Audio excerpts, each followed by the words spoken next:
2020 ou en 2030. Monsieur Ndione, d'abord, pour commencer sur le changement de paradigme aussi, c'est important. Oui, c'est important.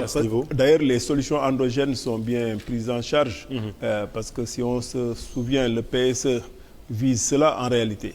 L'émergence, mais également réunir les conditions, n'est-ce pas, d'un développement endogène. Dans le cadre même du programme Liguel Elec, ce qui était mis en avant, c'était beaucoup plus le cap vers l'industrialisation, l'économie sociale et solidaire, pour pouvoir faire de sorte que, disons, que les Sénégalais qui travaillent dans le cadre de l'activité économique et sociale puissent davantage être renforcés parce que ce sont ces Sénégalais qui contribuent, n'est-ce pas, à la création de richesses, à la création d'emplois. Disons, ce canevas ne va pas changer.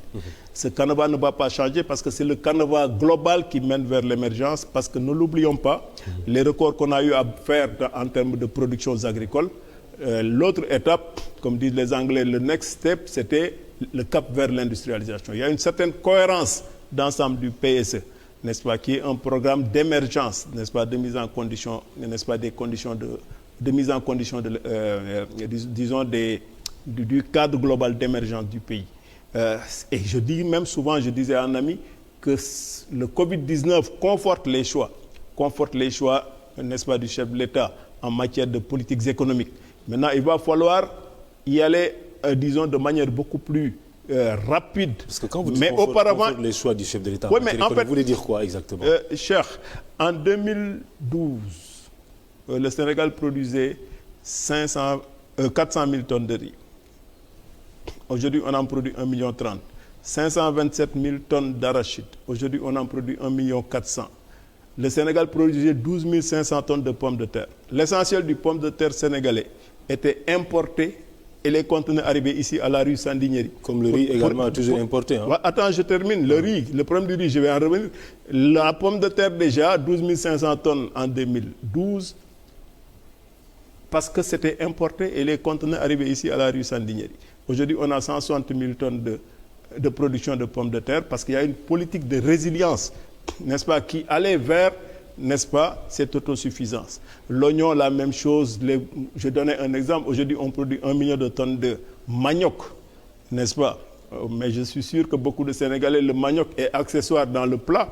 Or, le manioc ne doit plus être l'accessoire aujourd'hui si on veut davantage booster la production de manioc. Sans compter les autres spéculations. Nous sommes passés de 1 200 000 tonnes de céréales à 2 500 000, qu'on a doublé. Mais qu'est-ce qui doit suivre? C'est l'industrialisation. Et le cap vers l'industrialisation visait en réalité cela, et ça doit être conforté davantage, conformément à ce qui a été arrêté. Et le chef de l'État reste toujours dans cela. Maintenant, l'autre aspect, il y a une partie qui interpelle chaque citoyen. Notre rapport par rapport au consommé local doit changer après le Covid-19. Moi, je pense qu'après le Covid-19, nous devons, chaque citoyen, avant d'acheter même un produit, doit se poser la question de savoir d'où est-ce que ça vient. Il faut protéger nos économies, mais ce n'est pas seulement à l'État de le faire. C'est à chaque citoyen de jouer son rôle par rapport à cette préoccupation d'ensemble. Maintenant, par rapport, disons, à ce qui est attendu de l'étranger, nous n'attendons pas tout de ces pays-là. La question de l'endettement en Afrique, c'est une question focale, c'est une question nodale, parce que tout simplement, pendant plusieurs années, on nous a enfermés dans des carcans, n'est-ce pas, disons, de respect des règles, n'est-ce pas, d'endettement, de respect du déficit, etc. Au moment où les autres, ils faisaient ce qu'ils voulaient par rapport à cela, pour se donner les conditions, les moyens de se développer. Voilà. Donc, aujourd'hui, les États-Unis ont 20 000 milliards de dollars de dette.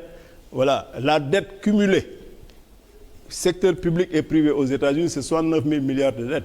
Les États-Unis qui risquent également de crouler encore davantage sur le poids de la dette. Aujourd'hui, moi je pense que...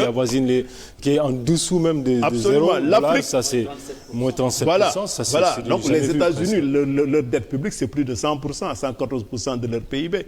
Au moment où on dit aux pays de l'Afrique, restez sur moins de 70%. C'est qu'ils empruntent à leur économie. Voilà. Mais pas uniquement à leur économie. Mais aujourd'hui, ils empruntent surtout à l'économie chinoise.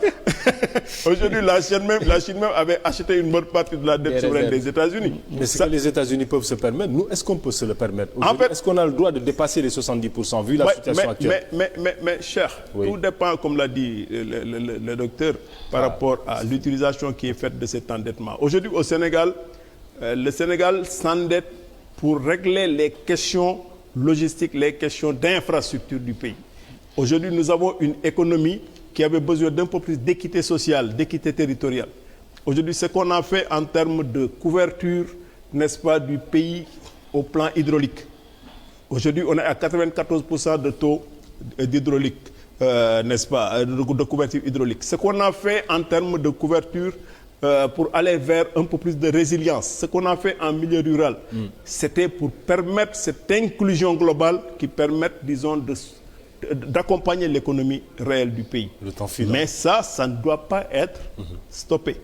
Mais auparavant, il va falloir rebondir sur ses bons pieds, comme on dit, pour pouvoir maintenant envisager l'avenir, n'est-ce pas, avec sérénité. C'est d'ailleurs la raison pour laquelle ce programme de résilience que le chef d'État a mis en place, c'est un bon programme, mais le meilleur soutien que chaque citoyen peut faire, c'est de rester discipliné, de respecter les gestes barrières, pour que le plus tôt possible, qu'on puisse sortir, n'est-ce pas, de cette crise née, n'est-ce pas, de cette pandémie, pour pouvoir maintenant aller un peu plus dans le cadre, n'est-ce pas, du développement du pays.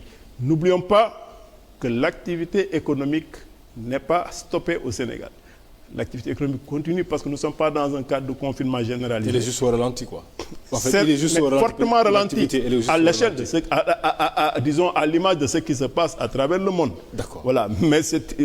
Mais pour qu'on puisse sortir de ce canevas, chacun a son rôle à jouer en termes de discipline, en termes de respect des gestes barrières. C'est parce que le temps passe très très vite. Nous sommes arrivés à la fin de cette émission. Ça va très très vite, M. Ndiaye. Ça va très vite. Nous vous remercions infiniment.